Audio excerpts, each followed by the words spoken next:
I just got farmed by Robin, so let's jump in game and see how did he manage to pull it off. We are going to be playing in the Silver Scrapes encounter and immediately have managed to pick up the Vi and Master Yi pair. We could be considering angling those adapters right away. Also have a Khan pair to be fielding here with the Juggernaut synergy if we wanted to, and can hold onto this Akali to immediately activate the adapters for our Master Yi. Have a potential for a very strong stage 2 if we wanted to. Also have the Titans right there, immediately can be considered to be picked up. Slam, that is, if you wanted for this Master Yi to be streaking with.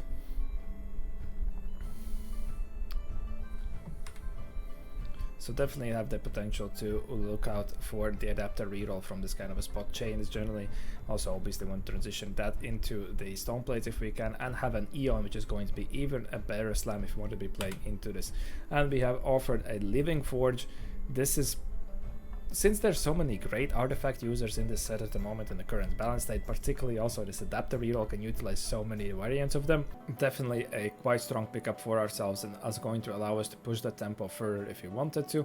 Going long also is a tempo augment we might be considering, but it's more of a top 4 augment to be considering, and I am not biggest fan of it. Living Forges just has that much higher of an upside. Hedge Fund, we are playing quite expensive of a board and we're looking to be playing for a win streak really. So it's going to be hard to pull off, and the upside is not that high in my opinion in this kind of a spot. It's fun if you wanted to go for a full gamble truly, but Living Forge, if you're playing seriously, is the best pickup we can be taking right here. Component Quest is also amazing with the strong opener if you wanted to be picking up. Shimmer Scale Essence, we do have that upgraded Rakan, but do not have a standard item slam to pair with him. Then this would be an amazing spot to also to picking it up, and then just reforge the Mogul's Mail and Gambler's Blade later on in the game, perhaps playing with something like the Aphelios. That's something that you can use the Gambler's Blade until you're able to replace it with a better item. Build-A-Bot though could provide us with some potential alternative direction if we wanted to. It doesn't look like we're going to be scouting the lobby truly around, and well, this is a ranked game, not a Project BB game, so he's going to be ripping the Build-A-Bot. Also, fine idea to be just picking it up if we wanted to, because allows you to learn the set a little bit more better, place yourself not in these ideal spots where you know, okay, we can just play adapters from here, do our 20th rep of that. What are you truly going to be gaining with? Place yourself in harder spots, and that is how you're going to be understanding the set a little bit better. And he's going to be doing so. We pick up that Leona. The thing is, we do not want to be truly rerolling for the Solar right here, because with Build-A-Bot it's the same way as with Worth the Weights. You want to be utilizing it as a way to push your tempo. And the lobby tempo also seems to be quite high. We have Cursed Crown, we have Buried Treasures. We saw a Prismatic ticket player who was going to be most likely into that Warwick line, so that is also going to be stabilizing hard on stage 3. Q into this, well, this Zero with the Rageblade is also a noticeable threat into this stage 2, but we opted to go for the aggressive level to be fielding this Varus for to Inferno as well. And we have committed to an item slam of Giant Slayer, leaving the chain open, which we're most likely going to look to transition into a stone plate, which would be amazing for both. Leona loves it and is great for early game tempo. Giant Slayers though, not the most not the strongest slam in the stage 2, because it has damage amp, has a little bit, the stat budget is a little bit spread out, and generally damage amp synergizes better with the other items. Emily here playing around trait ladder, definitely an augment that I would consider pretty much an insta-click into the PBE, as it allows you to learn the trait web a little bit better, put yourself again in these hard spots so you can be learning the set. Now we see a Cloak on a 1 cost, so we definitely have the potential to be gunning for this stone plate and play for that win streak. It should remain open in my opinion, as well 1 cost with a Cloak is, you generally from a win streak are going to be getting more towards these tank components. And that's going to be completing our slam right here. Are we going to go for a baby level to 6 here? We'll have to see. There is the Cutie Pie with the Cursed Crown. Would that really swing a difference? He has upgraded Akali, and he's playing around that Warwick with the QSS for now. But if he will be losing that fight, that's going to be a drastic hit to our econ. Do not really, since our matchup pool is so big, just going to be taking the gamble and queue into a player playing around the Lunar Ravager and Executioner. has a potential maybe to cook up some flex board, and that those obviously two emblems are Diana pretty much. Then I'm not sure how you'd utilize that execution ammo. It is quite flexible given just how strong of a cannon unit of cannon is. We're going to be slotting in upgrade, placing our one, since one truly doesn't do that much. With the Fiddlesticks, and Cutie Pie there has hit Kha'Zix too, so we're hoping not queue into him. Instead, we queue into me, who had to find some time of a direction, so had to go for Radiant Relics, respecting the lobby tempo. Obviously, Radiant items again great for that tempo purposes, but did not find extra Veigards truly throughout the stage. Didn't manage to stack him up. Established my direction, but a little bit low on the tempo, with it just comparing how insane it is in this lobby, and not the strongest on the econ direction, not fully making use of this augment. For example, it would be the same as sacking with your build-a-bud, is how it is, and we'll make note of my placement and talk about it a little bit later on. Instead, now we probably would want to be considering leveling to 6, because getting the upside of 6 win streak is massive. We're going to be doing so, fielding a rapid fire onto the scale, so with the scale and activating 2 solar, so we're going to transitioning the items also to this Varus. We queue into quite LeBlanc 2 with triple item, Hecarim with triple item for this buried treasure player, so again another extremely high tempo player right here, but we are going to be having troubles breaking to this Hecarim. We do get onto this Lissandra, yeah, that is LeBlanc on the last second, but simply lacking the damage because we do not have that many damage items. Since our plan still seems to be playing around this Leona, verticality is not truly going to be fitting our board. Celestial Blessing still haven't seen that much use outside of Master Yi, but if there is any comp that might utilize this well, let me know. I'm still on the lookout for a second set in a row. Champ Delivery could provide us with some econ. If he had held onto that Master Yi pair, could potentially given us a Master Yi 2 here. Otherwise, just as an econ option, and we are probably gunning for some kind of level 8 comp, so this would be the best default option we could be picking up. Kingslayer, lobby tempo is high, you're going to be hard time gaining from it. Augmented power though, we could be collecting it. It signals to us that the next augment is going to be either silver or gold tier, and we are in decent HP spot, so we could be looking for that big stage 4 spike through that. Instead, we're going to be just going with the generic option of econ, and going to be, and it gives us the rapid fire unit to be playing around under the scale for the moment. Playing around the idea, playing around Tristana, but I don't think she's going to be better if we do not have that Rage Blade right now. I do not recall if he has already locked in his game plan from here, but generally with this Leona, I would assume we might be playing for some kind of an Eclipse comp, right? If we have the Giant Slayer, we would ideally, the only thing holding us back from this kind of spot would be extra bows. We queue into the Warwick reroller here, so it's going to have the scaling, gain the scaling onto, so essentially outscales us. We do not have the damage to be dealing with him, lacking the single target front. He manages to get a few stacks and is going to chew through our Leona. Even though our front line is quite solid, our back line is quite lacking, and we do not have those damage items to further ramp it up, so Varus is going to be having a rough time. And yeah, now he's mapping out his board. He's going to be slitting in that Eclipse comp. That is something that I would be assuming that then you can nicely fly into Defender. I believe this comp has that problem of having a little bit of a frontline issue, because until you get to something like Attack, you could be playing around Sentinel if you wanted to, but he is extremely contested being the CC 4 cost tank. Obviously Rammus is one as well, but Rammus, but Mumu is one as well, but that's also extremely contested. So if you can get to, and obviously Tarek also goes on so many boards, so you are in a little bit of a trouble right there. I believe this comp generally is going to be looking to be played more as a fast 9 comp, and build something like that. Build-a-Bud should be great for it, but you can see the lobby tempo is so high here, right, that it's tough to be pulled off.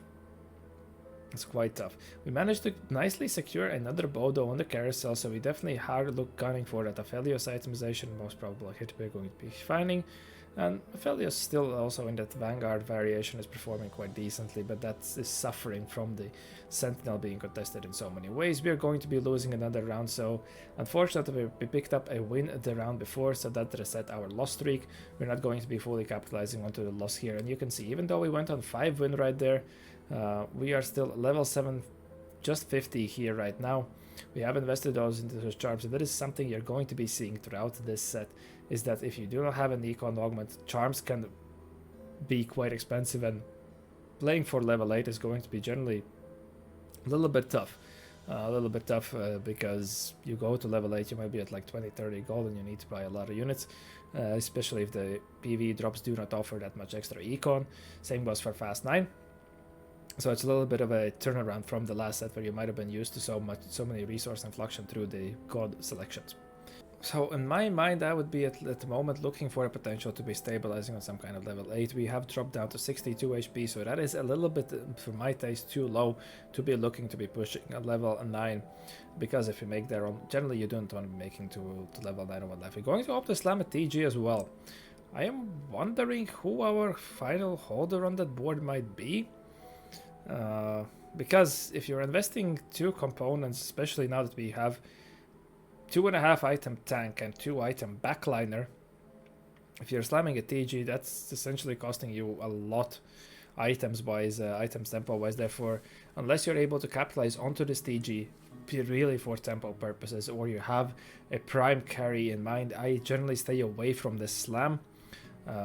Then now we have a potential to fix our items with big grab bag if we wanted to.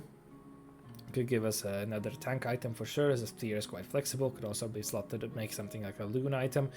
Salvage bin might be a little bit lower the tempo purposes, and I think we're quite happy with the slams we have made so far. Cybernetic uplink is something that is generally better onto these mana casters, obviously, where you could also utilize this extra tier right away. Max build has been nerfed quite a few times, so now you pretty much have rolling for days until you reach to level 9, so you're playing at a silver, pretty much an augment tier down. Still could be good because we're not that strong. We have that extra champ delivery coming in next round, but I think at least now not a couple of rounds, but still we're not particularly the richest. Explosive growth could be potentially considering slow level 8 from this kind of a spot if we wanted to, and then just use that extra HP to be going level 9. He's considering defaulting this big grab bag for now. But it's an interesting choice, because as I said, this comp generally wants to be played as Fast 9. Explosive growth is a prime augment to be selected in this kind of spot. Glass cannon right there, not that bad in the failures, but generally is going to be a little bit better in these AP caster lines. But if you do not have a damage amp item, maybe have one, but it still can be utilized quite nicely. Particularly casters can utilize a little bit better, as you can go raw AP, but damage dealers can also go raw AD in that case. We are going to be clicking that explosive growth drone. That is going to mean that we are, but since we leveled to 8 here and didn't even opt to roll a single time, we are gunning for that Fast 9. The issue is our life count. We can be expected, the base damage is going to be 8, if I'm not mistaken, and obviously all the extra units are going to opt to 1, so already with, if you assume it's 8 and plus 8, that's 16 damage, and just quick math says that we are a little bit short on lives to be exactly pulling that off, so we are looking to hopefully maybe able to pick up an extra win. But I remember this lobby to have spiked extremely hard on stage 4, and you can see that we have Ari, Malphite, Soraka 2 already gunning for. I'm there with played my Nashor's Tooth into a humble Spirit Blossom game, so I also have a set 2 Ari 2 right there, and managed to high roll an Ashe on level 8. So that is also a strong spike there. There is this Warwick player that is also extremely strong. We have the QT Pie still with 84 HP with that Cursed Crown, who was playing around at Kha'Zix, but I'm not sure if that's going to translate to any kind of a board. Nonetheless, he is still a threat in the lobby, particularly with those extra units taxing the lobby a little bit more. And Emily here is also getting the extra trait ladder cash outs. She is suffering though also from the lobby tempo being quite high, but she could be opting to stabilize onto some kind of board at any moment as well. We have not opted to truly roll at all, and we have this. We have changed to an Ezreal carry, but this is not prime Ezreal items. We killed a single unit right here against QT Pie, but he is going to be just simply overrunning us with all the extra units. We're not going to be getting through this Hecarim. We managed to go down to the 14 lives, so we definitely need to be killing about 3 units next round in order to stay alive. Emily hits that Aphelios too that we also want to be playing around, so this is going to be quite tough, and she's at 10 trays that has activated her to get that phone right there as well. and we are going to be queuing into her right away as well. She has our unit, she's gunning for that, and she has strong backline presence as well. Does not exactly have the front line, but that's going to allow us to kill. I think this is a sufficient amount of HP. Yes, it exactly brings us down to 1 life. That is going to allow us to push that fast 9, but it's, again, we are at 1 life. We're going to be having to utilize this PV round to stabilize our board. Start rolling right away. We do not gonna greed this extra interest, paying a couple of extra gold just to have that much more time, as every pro player is going to tell you is enough, is a worthwhile investment. That is, well, he's going to be holding here at 50. That's going to be a big roll down coming in. We thankfully find that Rage Blade. We also have to fix these items. At least we have a clear board, a very narrow board that we're going to be rolling for, but we should still be digging. We only here, but now pick up an Aphelios pair. We definitely need a carry and also probably a little bit more frontline presence. Find that Taric right there. Going to be going off with the last second link. Need to get these items off. Manage to pick up an AD charm also with consumables. Very fast right here. Looking, the Ankh has some speed still left into him, and he's going to be able to pull it off here against a weaker player here, playing around that Morgana line right there. With Pandora's bench, an augment that messes with the bench. We also have some theories that, no, well, yeah, it's still, there are some bugs. I do not recall exactly on top of my head which are still being caused by this augment, but whenever it's there, it's going to be rough. But it seems that we managed to pull off our transition. Thankfully, we did not need to move our items around that much, as we had that a little bit sorted out. And going to be, but yeah, this TG, I just do not see what there is going to be going, really. We are going to be having it onto this Amumu 4 now. That's going to, well, nicely path right into this Warwick right here, and Leona is going to stop this Brambleback from getting any kind of reases. The positioning has worked for ourselves out. Aphelios is on the weak side, going to be killing the Brambleback onto the jump, and Aphelios is scale enough to be taking out this Warwick. A crucial win for ourselves secured right there. Have this open road. I think the open components haven't been, on the later stage carousels haven't been as strong. We found that Lux as well right there, so we're going to be giving up onto the Loon for now, as we do not have items for her, even though her aura is still, in my opinion, quite nice. We definitely would like a little bit more damage resistance right there. I should have known here that Anka is going to be going up for the last second swap, so he's going to be picking up my weak units. The cannon makes the backline, and the Eclipse is going to execute my Ash, and I'm going to be losing by that. If I had gotten to another RE cast through better positioning, I had a potential to end it here. Still 5th in a quite high elo lobby, and given not the strongest of the openers, I'm going to be taking it. Instead, we're going to be now going for a Spirit Visage instead of any form of potential extra damage item. We have managed to pick up a cannon too. That is nice. We found our TG user, but again, we paid a lot for it. And contemplating here Protector's Vow. Now going to be moving the TG right there because it's defensive one onto this Leona, and move the Protector's Vow onto the cannon. So I suppose you can utilize it as a frontline item. I'm just not the biggest fan of it. And well, we found that Warwick right there with the double burn, at least, I don't know. We're going to be taking out Cutie Pie right here, who did not truly manage to find his way into the fully capped board. Was playing around that max build right here, but severe punishment, minus 32 for that Cursed Crown.